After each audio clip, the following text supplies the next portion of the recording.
Okay, hello everybody that's joined and is listening and watching to this. We're continuing to do these interviews on this channel, and today I'm interviewing a very, very interesting man called Amit. Hi, Amit.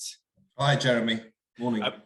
Good to speak again. We actually did do a podcast for your podcast, right? Which must have been around, I'm going to say 6 months ago, probably. I think it was more than that, but yeah, we did something for my podcast. What do parents know? Yeah, absolutely. Yeah, fantastic. And I've been following your work since, and I'm just really interested to get into what you're doing, why you think it's important, and what your vision for it is. And so, yeah, maybe you could just briefly introduce yourself to the people that haven't come across you before. Yeah, sure, absolutely. Thank you. So my name is Amit. I used to be in education, so I was an assistant head and a deputy head teacher of a few different schools, and then recently I've sort of left full-time education. I now work as an education consultant supporting schools around the country, really, with areas of improvement. But I also started my own podcast, as you mentioned, called What Do Parents Know? And the real aim of that podcast is to raise parental awareness about topics that most parents today don't know about. So a lot of things that teenagers go through. So for example, eating disorders, child sexual exploitation, child criminal exploitation, anxiety. How do parents deal with those if parents aren't knowledgeable enough about those topics? So in each podcast episode, I interview professionals or people with lived experience like yourself, and we go through that particular topic and we try and raise parental awareness. So, I just think there's a lot out there for lots of different people, but I don't think parents are supported enough in knowing these things. Yeah, and I absolutely agree with you. I feel exactly the same, and I think you're doing a unique thing there. I think it's great. I feel like there's great information out there for the young people. Probably not enough, but there's great information out there to support young people and how they can access it. But yes, how to support parents. Now, I went on your Instagram page and scrolled through the grid, and I see you're just covering such a wide range of topics. Like you mentioned some of them there. How are you thinking about what topics next, and how are you navigating that? It's a good question, actually. I don't really have a set list of topics that I think I need to cover. I just sort of part of it is my network. Who it is that I'm building my network with, and I'm working hard on building a large network of professionals and people with lived experience. And obviously we go through whatever that topic is, but part of it is also just using my own experience as an educator, of knowing, I get a bit of a feel as to what I think parents perhaps need to know. I don't have all the answers, of course, but perhaps it's, I think parents need to know about eating disorders, or I think parents need to know about pornography, or I think parents need to know about exam anxiety. So it's really what I tend to do is I sort of have a rough idea of the kind of topics that I want to do, and then I'll go out looking. If I don't know the people already, I'll go out on LinkedIn or whatever, and I'll connect with people, and I'll ask people if they're willing to do something with me. Okay, so that's great. So you get the idea in your head, and you sit with it for a bit, and then you go out there to try to find the person who's going to help create that discussion. Yeah, absolutely. Yeah. And is it teenagers, the age group that you are discussing? It is. So it's my background is secondary education. So it's mainly I would say teenagers, but that doesn't mean some of the things that we talk about and some of the people that are on the episodes, it doesn't mean that can't apply to primary school children, because we know sadly that our young people are having to grow up far before perhaps we had to grow up because of the access of technology and things like that. So it doesn't mean it can't apply to primary, and it also doesn't mean it can't apply to post-secondary as well. You might have a university student, a child, or even post that, who is going through an eating disorder, for example. But primarily the questions are focused on, and the target audience is parents of teenagers. Okay. And are there any common things that you are finding through each episode? Because I mean, like you just mentioned here, eating disorders, pornography, OCD. I saw one that you did an OCD episode, which is really interesting. And is there any commonality that you're finding across these episodes? I think most of them are standalone sort of episodes. Okay. They deal with the standalone topic. Having said that, though, I think there are a number of episodes that if you listen to them, you could probably cross over and link them to things like anxiety and kind of wider mental health issues. For example, the one I did about eating disorders with Beat, which is obviously the largest eating disorder charity in the country.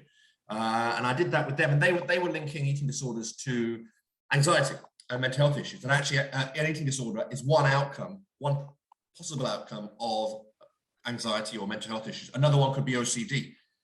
So there are some sort of links there, but in terms of the way the episodes are structured, in terms of the way that I put the episodes together, they're very much standalone pieces dealing with that particular theme. Yeah, okay.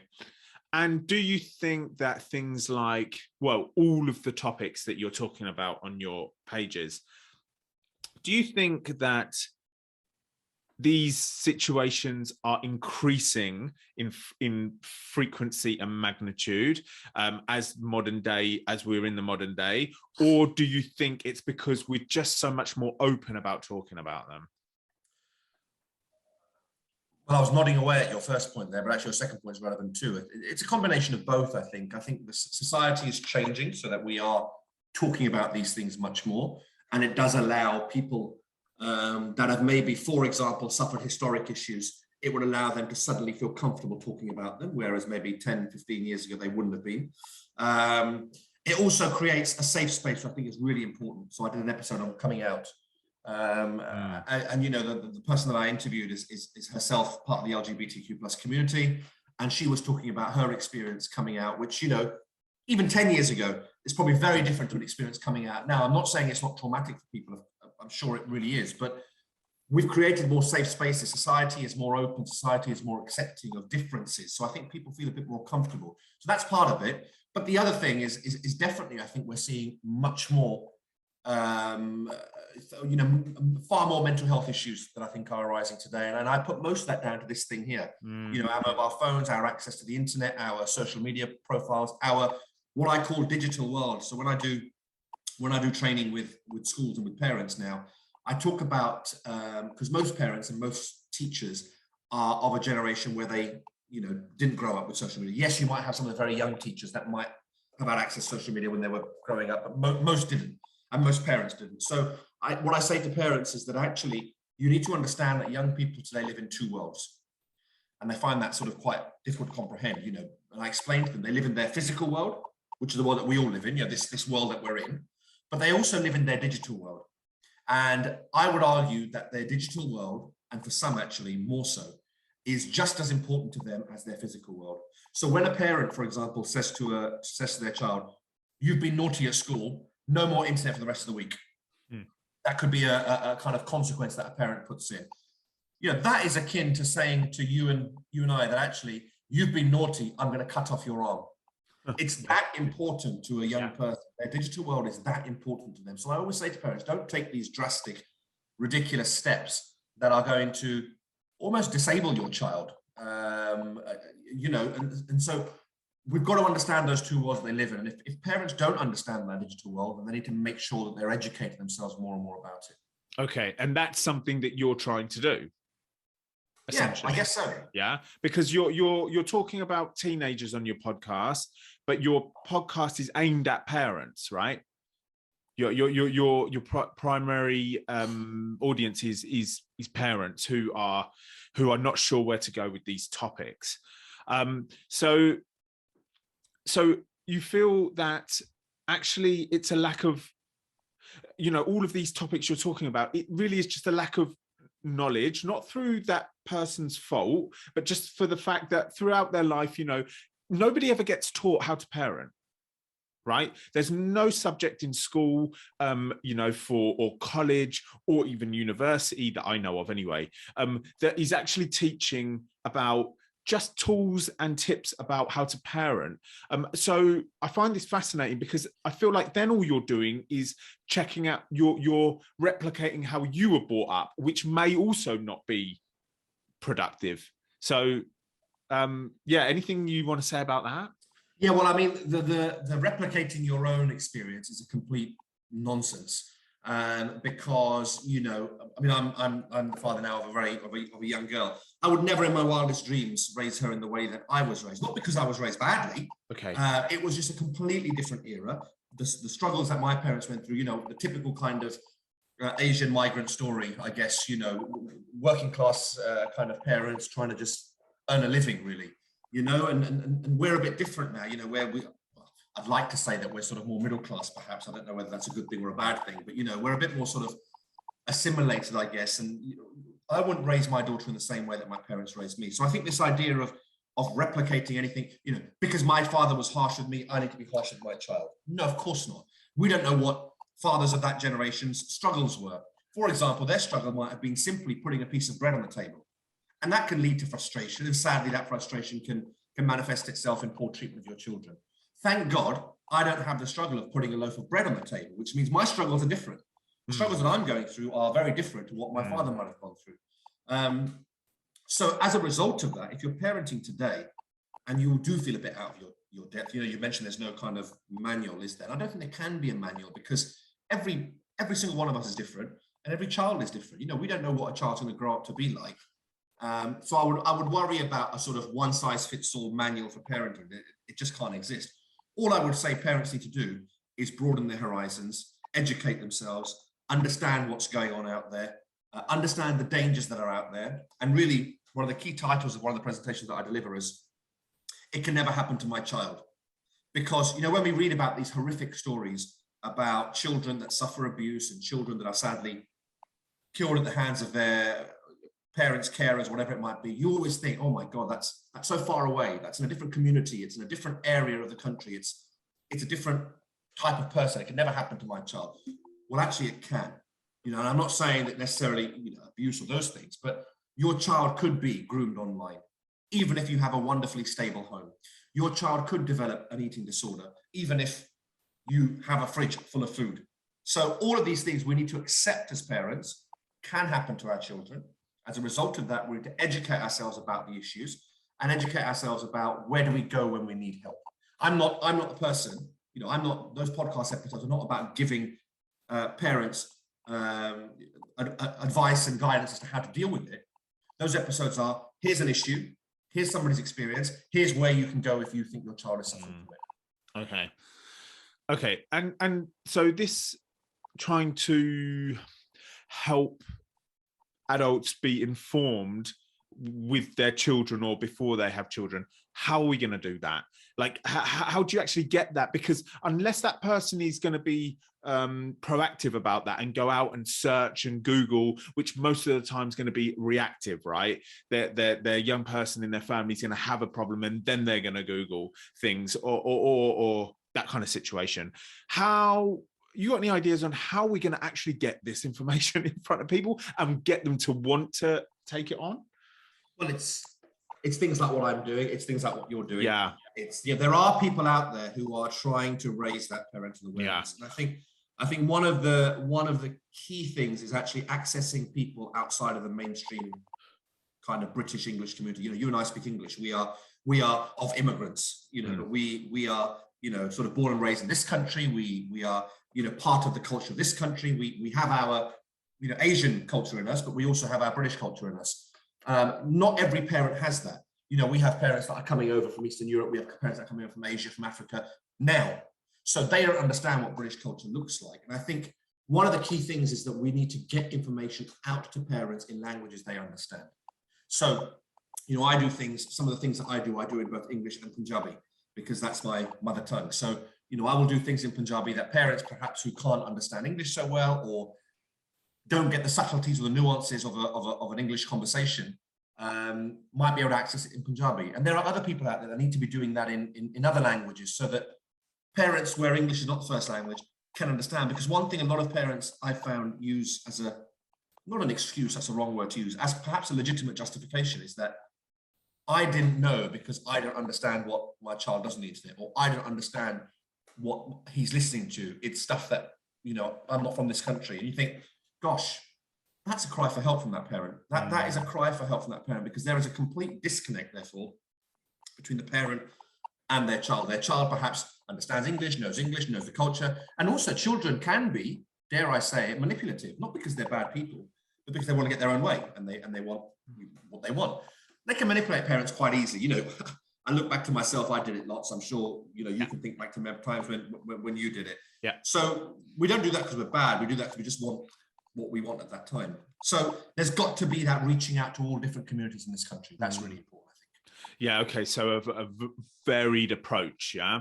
And then it brings me to my thought that I've had often, and that is, I completely agree with your statement of there's not a one size fits all for these situations, and raising young people and advising young people and guiding young people and even teaching young people. I mean, you were in education, so there's not, you know, even though we teach a class of 30 people in an ideal world, no, sorry, we teach a class of 30 people, but you've got 30 different personalities there. So in an ideal world, you would be adjusting that piece of education for each of those children. Of course, that's not possible.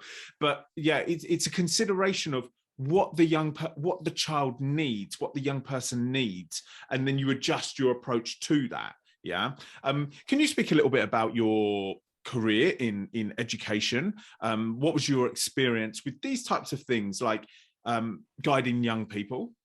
Yeah, sure. So I spent over 10 years in education, teacher, obviously, and then became head of sixth form. So I was responsible for sort of older children, where I thought my strengths were. I thought my strengths were dealing with the sort of problems that 16, 17, 18-year-olds encounter rather than younger students.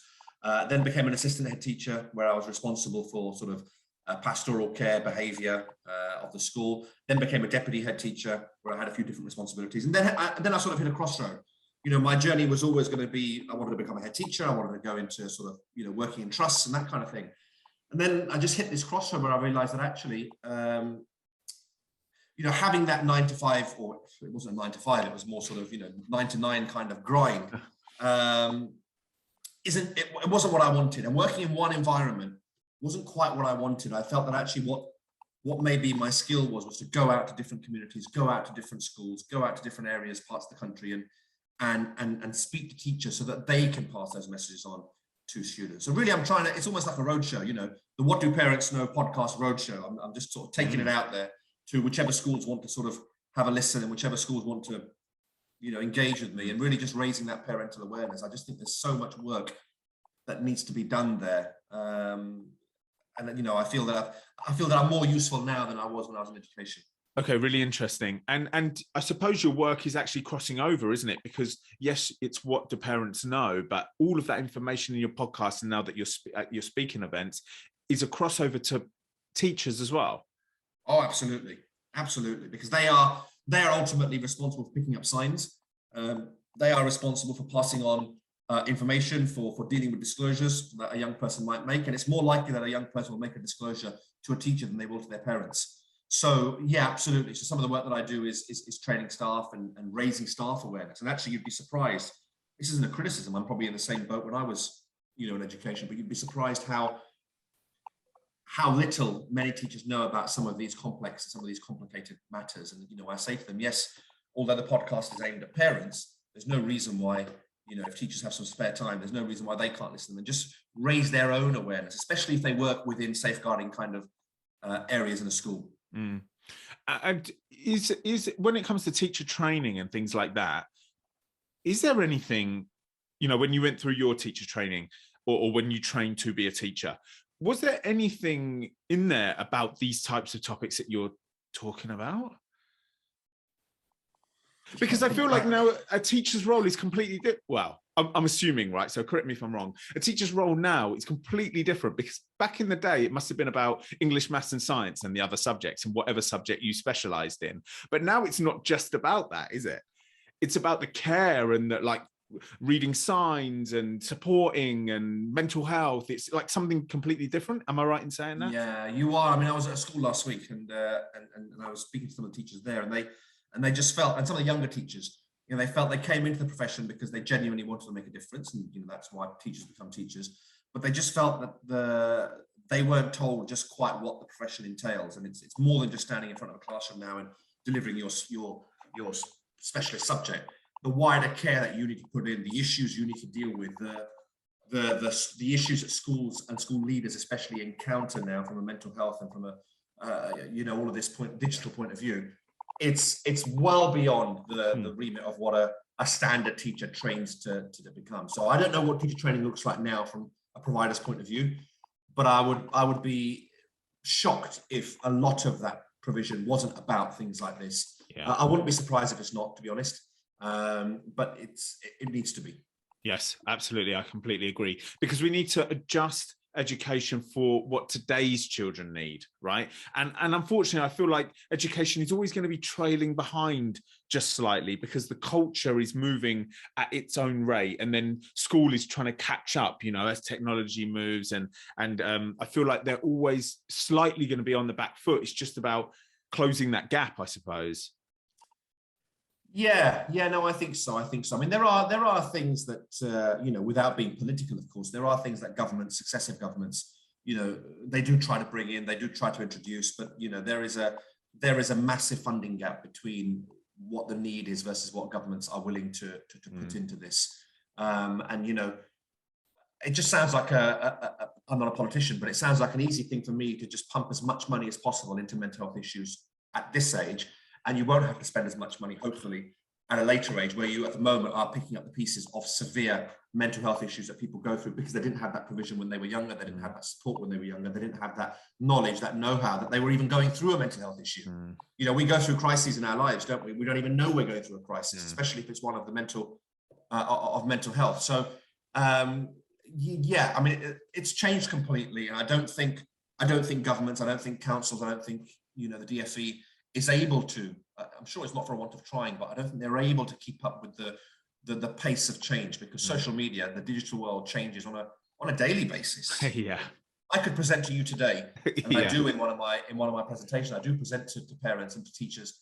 Here are sort of 15 apps that you need to be aware of, and here's reasons why you need to be aware of them. And I always caveat it by saying, look, tomorrow this list could be expired, because there'll be new apps that I don't know about that will be on this list that you need to be aware of. So it's an ever-changing world, and we just need to try and keep on, as in place with it as we can. Okay, and I suppose you're continually evolving your own presentation because you're trying to keep up with the change. Yeah, and can you talk to me a little bit about that presentation? What is it? What do you deliver? What's the content? Yeah, absolutely. So actually, the presentation that I deliver to staff and to parents are bespoke to the school. So it'll always be a case of the school leaders will say, this is where we think there's a shortcoming, or this is where we think we need some external support, or whatever, and I'll go through with the school what it is that they need, and I'll create a bespoke kind of package for them. If it's around safeguarding and sort of, you know, digital parenting, then, you know, I have some ideas that I run by with the leaders. You know, sort of understanding what safeguarding means, understanding the differences between safeguarding and what might be a behavioural issue. Looking at the ways in which schools monitor and report their safeguarding, and to see if that's effective.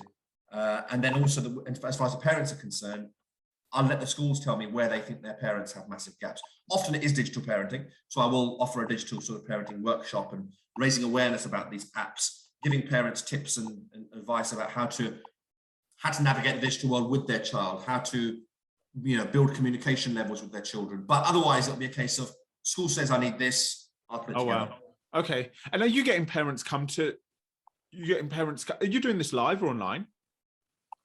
No, it's in schools. It'll be in schools. Wow, So brilliant. School and deliver it in Brilliant. schools.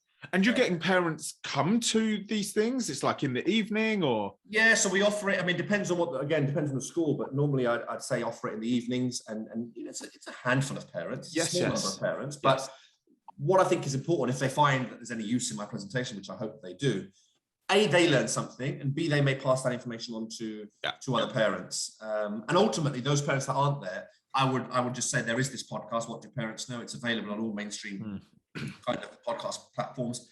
And if you're not able to come to a presentation, have a listen to a few episodes that you think might interest you. They're half-an-hour episodes. They're real snapshots of that particular issue, and you know, you might learn something that could one day help save your child. Yes. Yeah. Do you think there's a lack of understanding of the nature of young people, 15-year-olds, 13-year-olds, 9-year-olds? Because I have heard quite a few conversations where the adult is now talking about the young person, but they're talking about the young person or discussing what they've done, discussing how they've behaved from an adult's perspective. Whereas I feel like sometimes we're forgetting what the nature of a 15-year-old is like. It's like to say, let's say a 15-year-old done something what we would consider really stupid, but in their life, at 15, you're still trying everything. You're still experimenting. You don't care for consequence at that age. Do you feel like a lot of this is, when we're shouting at young people, a lot of it is the misunderstanding of you forgetting what you were like at that age? Yeah, and it goes back to that bit I said, I don't think we should be comparing as parents what it's a great point. 15-year-olds were like with what 15-year-olds like today, simply because it was a different world. In the same way that, our parents probably used to say the same thing to their parents, my grandparents. It's completely different eras. But I think there is a complete lack of understanding of teenagers today. And I don't think anybody is I don't see action being taken to listen to what young people are going through. Actually, what we seem to spend our time doing is hammering to them what they should and shouldn't be doing. But we don't sort of sit down and say, listen, what problems are you facing? What are you going through? What does your digital profile look like? What are you scared of? How can we help you? I don't think enough of that is going on. I think too many parents are setting their own rules, and too many schools are delivering things that they think are the right thing to do. There's no point delivering things to a stakeholder if you don't listen to what that stakeholder wants. You might think you know what that stakeholder wants, but actually, if you're not listening to the stakeholder, you can't meet their needs. So if you don't listen to the children, the teenagers, if you don't listen to what problems they're facing, you'll never be able to meet their needs. Oh, it's so good. What are you scared of? What are you frightened of? What are you worried about? What's troubling you? What would you like to improve? How can we help you? I just feel like that's such a better approach than do this, do that. I mean, as a 15-year-old boy, anybody telling me do this, do that, I am not doing that. I don't like that, I feel like sometimes the approach is just driving me. Yeah, it's just not aligning with the young people at where they're at. What would you like to see schools do differently? Because I feel like some of your comments there, if there are any teachers listening to this, they're going to feel like their hands are tied behind their back because they've got a curriculum that they have to teach. They can't adjust it and they can't be free flowing. Any comments about that? Yeah, I mean, look, I can't speak for every school up in the country. There's thousands of them, but certainly some of the schools that I've seen and had experience of, there's the classic thing about having a student council, isn't there? And you have a student council, and what often happens in that student council is you pick the best students from each year group, and they come together and they talk about things like how terrible school dinners are, or they talk about how they don't want to wear ties, or those kind of things. And actually, that's a load of bollocks. Oh, sorry, that's a load of. Forgive me, sorry, that's a load of nonsense. It is a load of nonsense because that's an old-fashioned student council. If you want a meaningful student council, you get together students that are mixed abilities, you get together students that are poorly behaved with the well-behaved, you get together students that are top set, bottom set, all sorts of different students, different colors, different whatever. You put them together in the room and you say, right, we're not interested in school dinners. We know they're crap. We're not interested in whether you can and can't wear a tie. Whatever our policy is our policy. What we're interested in is, what do you want from us? Love it. What do you need from us? How are we going to improve your school experience? Do you need more things to support you with the digital world? Do you need more education? Do you need more training? Yes, schools are under pressure to provide English, maths and science, but I've seen some great examples of schools sort of, going against the rules a little bit. I know that this is off topic, but I've seen some schools where they've stopped teaching languages, for example. They don't teach French, they don't teach Spanish, they don't teach these languages. I'm not saying there's no value in that, there is. But what they do is they teach British Sign Language instead. And I think, wow, how innovative is that? And actually, you and I learning British Sign Language, we could help so many people that are not able to communicate. And I just think you think outside the box a little bit. Yes, you need English, maths and science. Yes, you're results driven. But actually, if you can think outside the box a bit and put together provision that supports children based on what they need, don't buy a package that somebody sitting at home has created and is making lots of money from because it's generic. That isn't good enough. What does your school need? And then create a package based on that. If a school is spending money on X, Y, and Z, spend money on employing somebody that's going to create a package for you that is going to be bespoke to your students. That will last 3 or 4 years and will then need refreshing based on the new cohort. Okay, and then you're increasing or you're improving the experience of school for the young person, and then they'll want to actually go to school, or a little bit more than what it currently is, which is school is boring, I don't want to go, I can't believe it's Monday tomorrow. Yeah, and I also think, I'm talking completely anecdotally and generally here, I don't have stats on this, but I would like to think that lots of young people around this country don't like school, don't have a good experience or a positive experience of school. Yeah, because schools are breeding grounds for bullying. And, I know schools work really hard to tackle that, but they are breeding grounds for bullying. And actually bullying now carries on outside of school. We used to be safe from bullying at home because when we went home, the bully couldn't get us anymore. But now the bully can still get us because it's all online. So, how do we make a school experience more positive for young people? Well, you've got to jolly well ask those young people what they want. Head teachers who come in, and I've seen some outstanding head teachers, who come in and really kind of bring together the stakeholders. What do parents want? What do students want? What do teachers want? How can we create a package that works for everybody? And then I've seen some complete dud head teachers who are great at sort of paperwork, who are great at sitting behind a desk and getting all things done. But when it comes to changing the culture, non-existent. Non-existent. Yeah.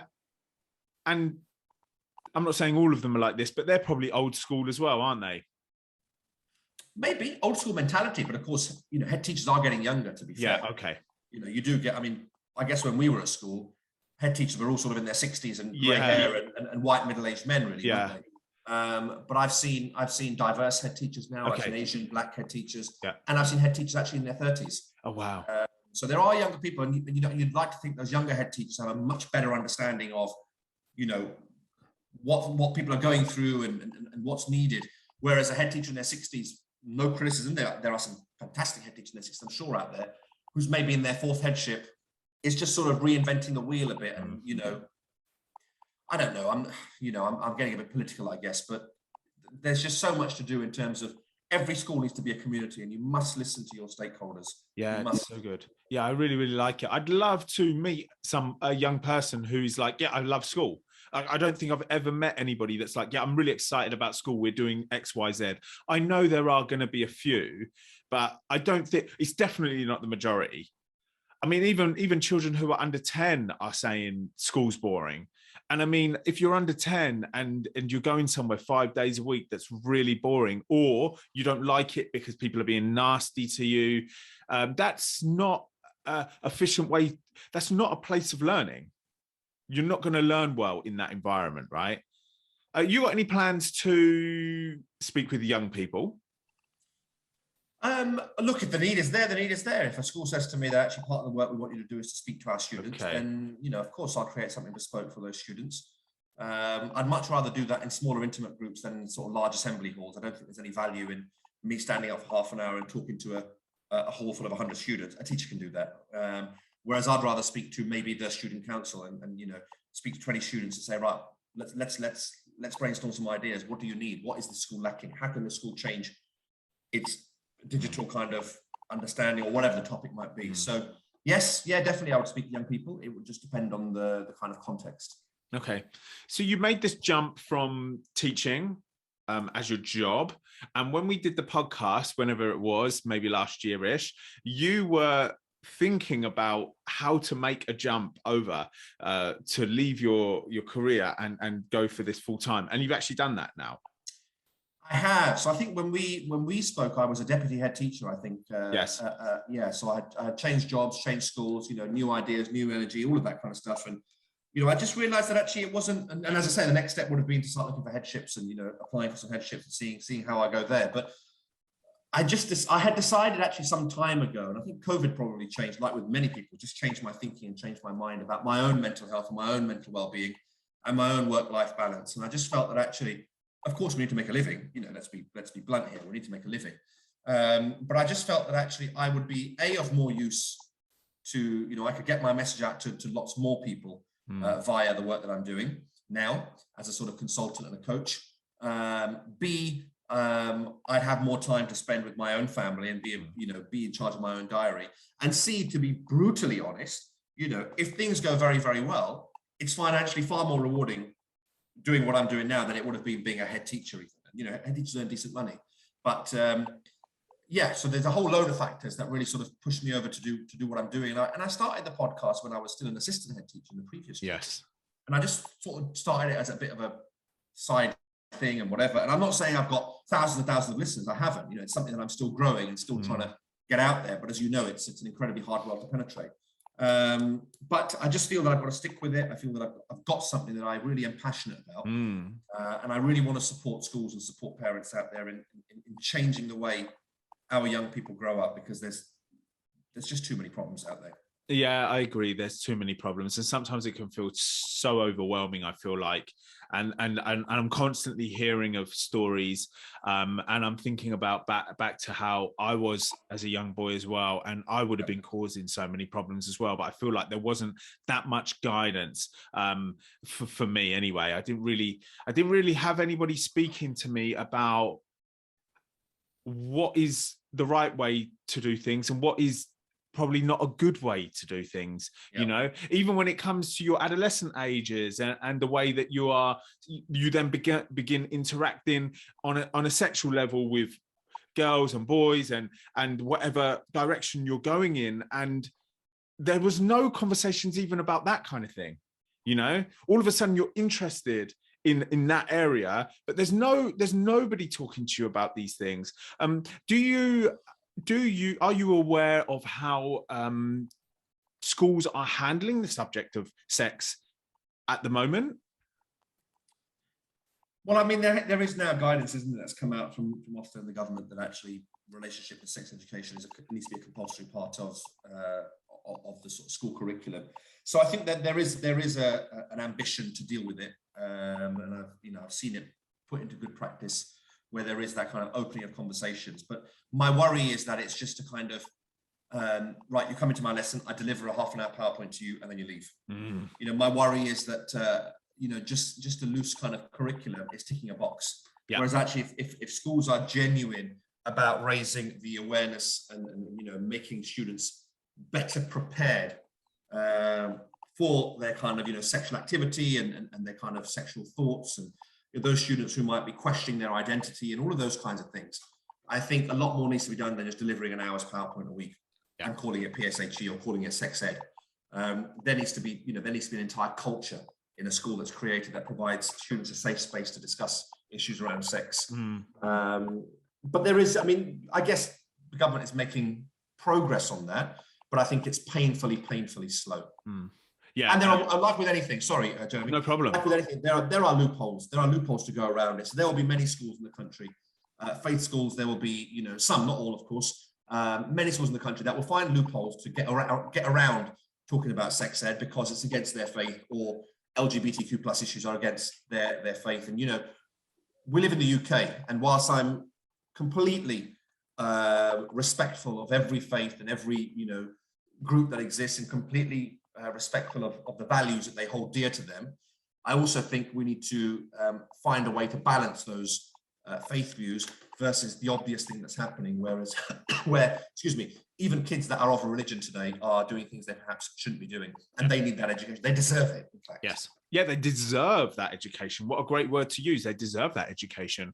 I am aware of the RSE curriculum that's been written. I've read it a few times, and I'm aware that it's compulsory to be taught in secondary schools. And from my point of view, with the work that I do, that is an absolute celebration, because that wasn't there when I was at school. And I believe every child should have at least some form of this discussion. And I was actually sad to see that in that RSE curriculum, there is still a line saying, if you want to opt your child out of this education, you can opt your child out of this education. No other subject can you opt your child out of. You can't opt your child out of maths, because, we consider that as absolutely essential for the child's growth.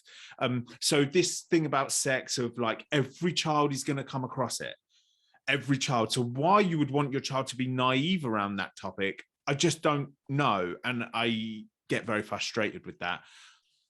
Yeah, I guess that's the sort of, the opt-in, opt-out is the kind of liberal society that we live in. We have choices, don't we? Yes, I suppose. And parents have choices. I don't know how comfortable I am around that. I think that's, I think every child should have access to this. And I don't think it should be for a parent to decide necessarily whether a 15-year-old should have access to sex ed material, because going back to our original conversation, there's a huge generational gap. Yeah, I like this. Just because you as a parent never spoke about sex with your parents, it doesn't mean kids aren't speaking about it now. And actually, even if you were a good, sorry, I shouldn't use the word good because that's unfair, but from a religious point of view, you were a good person, and you only had sex with your partner, and you married that partner, and you followed your religious principles.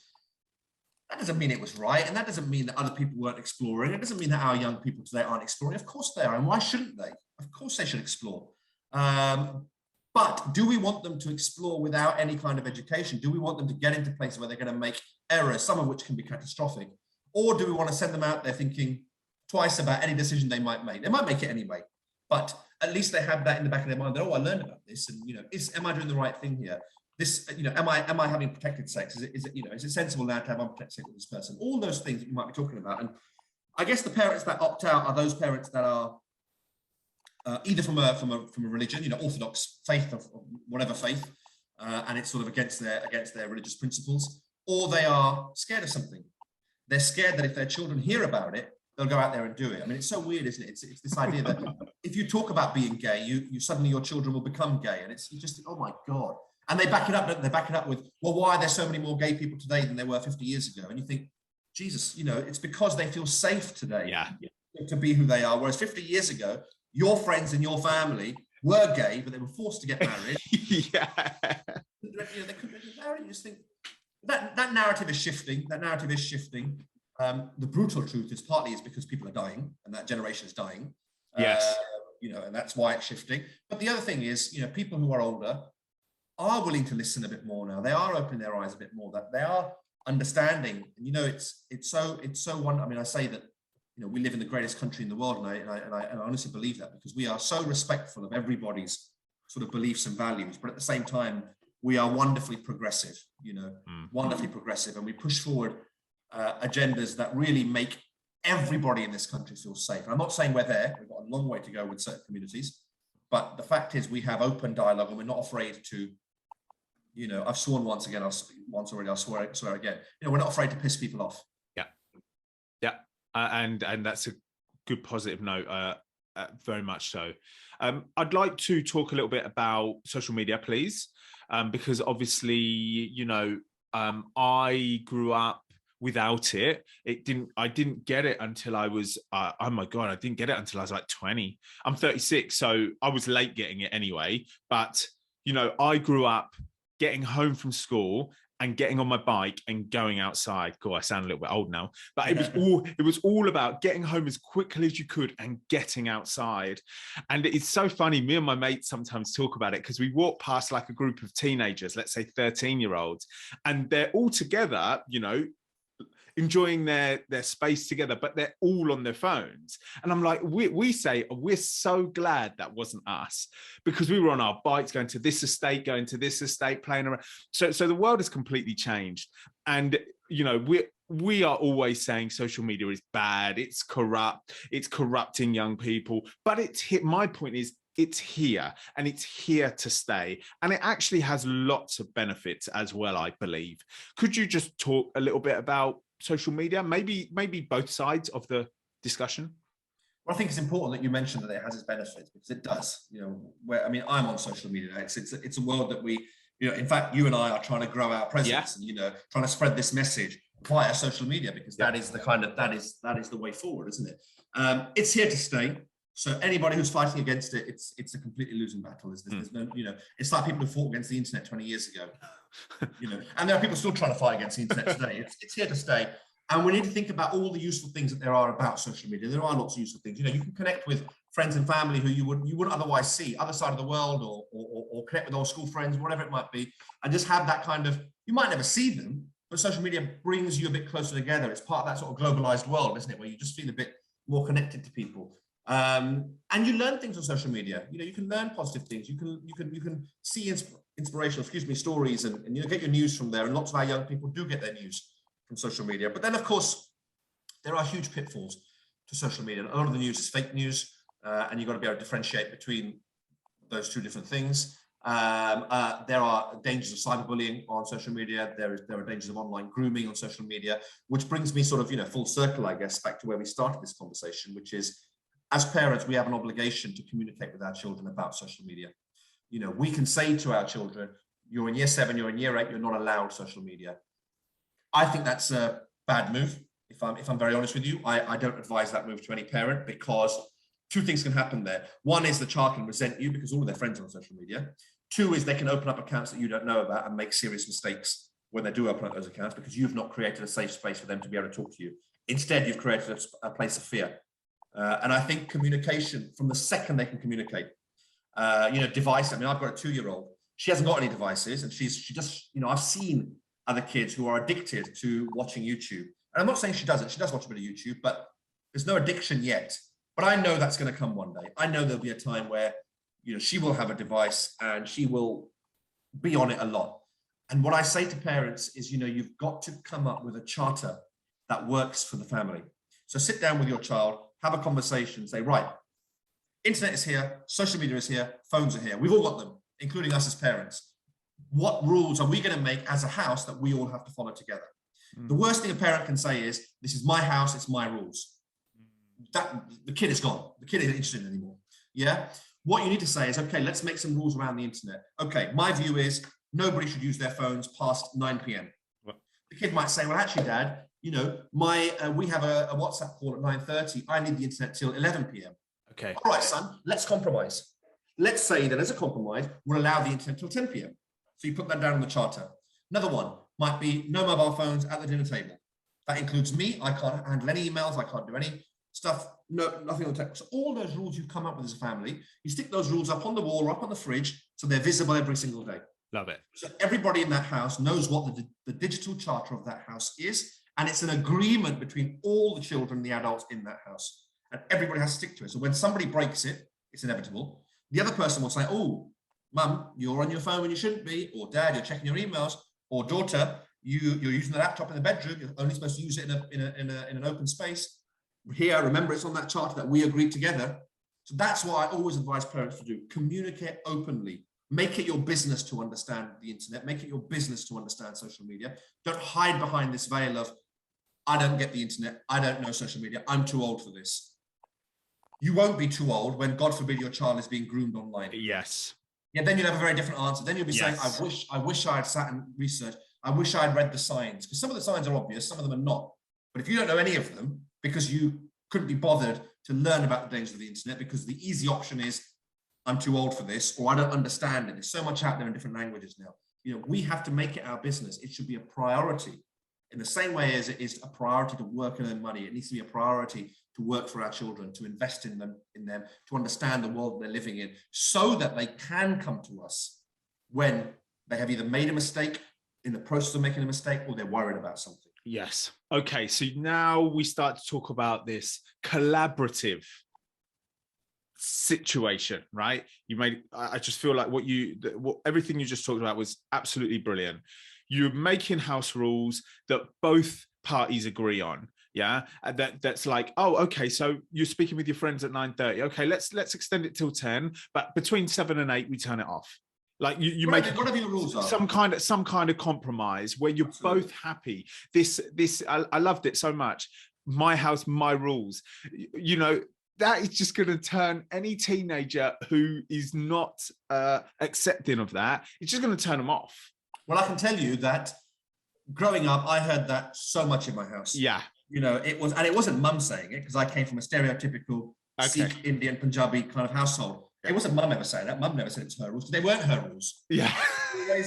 It was Dad's rules. Whatever he said when. He didn't have a clue what I was going through. He had no investment in what I was going through. Yeah. He had no knowledge of what I was going through. And obviously that was an era of no social media. Yes. So we have to parent really, really, really differently today. We can't parent with this stern hand and this iron fist anymore, because you'll create unsafe spaces and your kids will make mistakes. They'll turn off you and they'll do what they want, and you won't be able to help. Yeah, because they'll still do what most children will still do what they want, right? If they think your rule is unfair and you didn't meet in the middle, they will just do what they want. And then, like you say, all you're doing is you're pushing them in a corner and you're not seeing what they're doing anymore, which is very dangerous. They're not going to come to you if they mess up with that thing that they're not meant to be doing. And you just create a whole world of problems. Yeah, and then when you do finally find out that something terrible has happened, you ask yourself, God, where did I go wrong? Well, yes. I could list 100 places where you went wrong. Yes, okay. And the fundamental part of that is actually the education part. As parents, we do need to educate ourselves. We do need to find time to be aware. Another sort of tip is, go online with your child together. You know, go online, explore things that you like together. It could be sport. It could be your favorite football team. Let's look at our favorite football team's website. Let's look at the transfer news together on the internet. Did you hear that we might be signing this player, or whatever it might be? And then you sort of think, and then something might pop up and you think, well, that's a bit dangerous. And then you say to your child, well, this pop-up here is a bit dangerous. Or look at this email I received, which is asking me to deposit money here. Well, let's check where the emails come from. Maybe it's a bit dangerous. You know, maybe we shouldn't respond to this. And you educate each other. Listen to your child as well. The chances are your child knows more about the internet than you do. Yes. So listen to them, learn from them. They're not 15-year-old and stupid. Yes. They're 15-year-old and far more intelligent than you in the digital world. Yes. Yeah, brilliant. Great point. Great point. Love it. Okay, you know, time has flown, Amit. Fantastic. It was a great conversation. I really enjoyed it. Just to wrap up here, can you tell people, actually, before you do that, I'd love to know what your vision is for your project and all this work you're doing. Where do you see it going? Where are you trying to drive it? So from a business point of view, my business is called Cali Coaching and Consultancy. Yeah. And that's obviously to get into schools, to help coach leaders, not just in schools, basically. The coaching part is coaching leaders in any industry.